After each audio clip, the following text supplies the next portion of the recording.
I love this idea you have today, the All-Scar team at the All-Star break. And I want to believe that this was your idea and that we should make this an annual tradition. I mean, all good ideas are stolen, so let's start with that premise. But did you come up with this? Well, everyone seems to be always making their lists, boom or bust at the halfway mark. And I thought, this has been a huge year for injuries and fantasy-wise. I mean, you've seen some of the top 10 guys go down for extended stretches.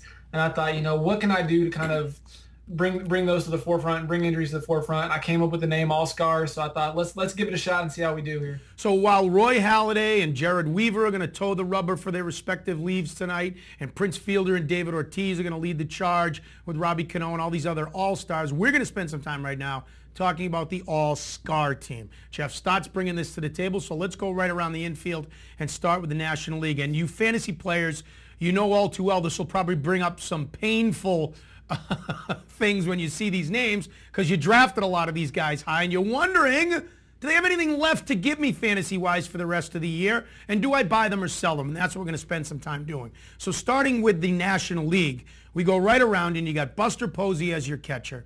You've got Ike Davis as your first baseman. You've got Chase Utley as your second baseman.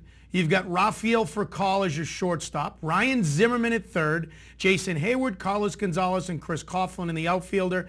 And take your pick, but for starter, he picks Josh Johnson, Jeff does, and Jonathan Broxton for pitchers. Now let's go to the American League real quickly to give you both teams.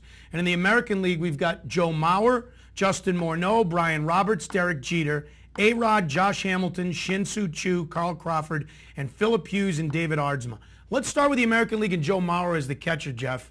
I actually have a trade pending out there right now where I've offered Victor Martinez and Casey McGee, who I've given up on, for Michael Young and Joe Mauer. Am I crazy?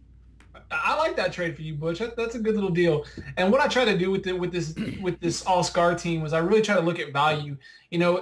With a guy like, say, Adam Wainwright, who was a starting pitcher who's out for the year, or Johan Santana, they haven't really contributed, and we knew about their injuries going into the draft. So I tried to do it where a guy that you weren't really expecting to get hurt came in and got hurt. And Mauer was a guy who, you had a couple questions coming in, but all of a sudden he's been out with this lower leg soreness, and he was out for a long period of time. They never really pinpointed what was going on. But he is starting to get healthy. He's played a couple games straight now. They've done a really good job of putting him on a strict routine of catching, playing first base, DHing, and then getting a day off. And he's done a pretty good job of that. I think he's likely to turn the corner here a little bit. I really like the Michael Young pickup for you because he's got some multiple position eligibility there.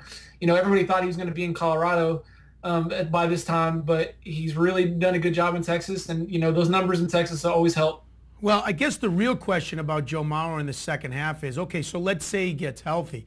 To me, fantasy-wise, there's still legitimate questions. I mean, he's still a phenomenal hitter, a batting champion, and he can hit. But to me, there's still legitimate fantasy questions about the ballpark he's hit in.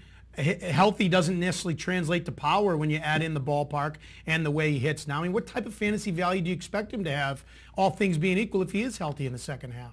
Well, I think you can get good value for him because he plays a position that's so, short on talent. The catching is very top heavy. There's very few elite catchers these days, at least that are going to get a lot of fantasy production. And you look at a guy like Buster Posey, who's already out for the season. Mauer helps himself out there a little bit.